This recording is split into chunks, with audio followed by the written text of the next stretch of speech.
안녕하세요. 오늘은 지구가 왜 평평하지 않은지 좀 나눠보려고 합니다.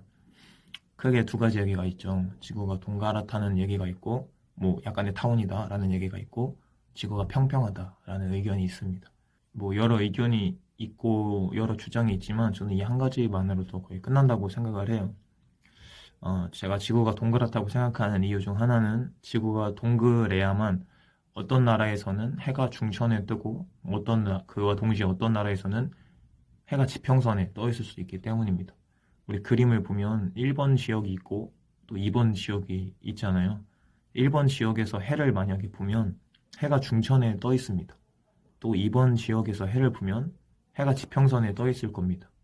지금 시대에는 영상통화가 어디서나 가능해서 지금도 증명 가능한 상황입니다. 어떤 나라에서는 해가 중천에 떠 있고 또 그와 동시에 어떤 나라에서는 해가 지평선에 떠 있는 것은 지구가 동그래야만 가능한 것이에요.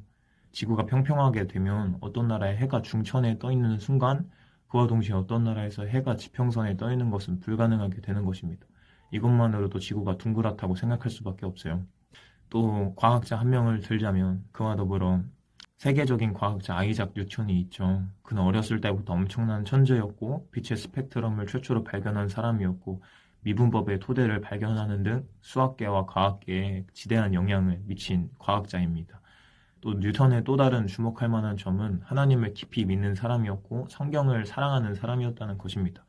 그가 쓴 성경에 관한 글이 130만 자에 이를 정도로 성경을 사랑하고 묵상하고 연구하던 사람이었습니다. 뉴턴은 이렇게 말합니다. 성경의 신앙보다 더 훌륭하게 입증되는 과학은 없다. 성경은 가장 뛰어난 철학이다. 나는 어떤 세상에 속한 것보다 성경에서 근거에 확실한 증거를 발견한다. 이렇게 말할 정도로 성경 말씀에 철저했던 사람입니다. 과학적으로 또 그리고 성경적으로 탁월했던 아이작 뉴턴도 지구가 동그랗다고 주장했었습니다. 뉴턴이 쓴 프린키피아라는 책의 3권에 보면 그 뉴턴이 지구를 둥글게 보았던 그림을 볼 수 있습니다. 그 외에도 뉴턴은 지속적으로 지구가 둥글다고 주장을 했었습니다. 우리가 모두를 사람을 맘대로 믿을 수는 없는 것이지만 그렇다고 해서 모두를 안 믿어야 되는 것은 아닙니다. 우리 한 명 한 명이 뉴턴보다 더 성경을 묵상하고 더 과학을 연구하고 우리가 더 똑똑하다고 감히 말할 수는 없는 것이에요. 뉴턴은 충분히 신뢰할 만한 사람입니다. 제가 개인적으로 영적인 거정이라고 생각하는 분들이 스마트폰에 대한 예언이나 전쟁과 기근에 대한 예언을 하는 것은 들어봤어도 물론 그런 것도 다 받진 않지만 지구가 평평하다고 주장하는 분들은 한 번도 본 적이 없습니다. 그 케네스 해긴 목사님이나 데이비 윌커슨 목사님이 제가 제일 좋아하는 목사님 중에 두 분이신데 그분도 마찬가지고 그 외에 다른 분들도 단 한 명도 지구가 평평하다고 주장하는 분들을 본 적이 없습니다. 영적인 거정들이 지구가 평평하다고 주장하지 않는 것을 봤을 때 우리는 지구가 둥그렇다고도 생각할 수 있는 거예요. 하나님께서 우리에게 지구가 평평하다는 것을 알아야 된다면 반드시 그런 거장들을 통해서도 주님께서 계시를 주셨을 것이라고 생각합니다. 아모스에 보면 하나님께서 그 비밀을 행하실 때 그 선지자들에게 보이지 않고는 행하시지 않는다고 하셨는데 이 영적인 거장들 중에 한 명도 평평하다고 주장하지 않은 걸 보면 주님께서 평평하게 만들지 않았다고 생각할 수 있는 거예요. 창세기에 하나님께서 해와 달을 만드셨습니다. 해와 달을 하나님께서 만드셨고 해와 달은 동그랗습니다. 망원경만 잘 사도 동그란 거를 우리가 볼 수가 있습니다. 해와 달이 동그란데 지구는 동그랗지 않다고 평평하다고 생각하는 것이 오히려 더 어려운 생각입니다.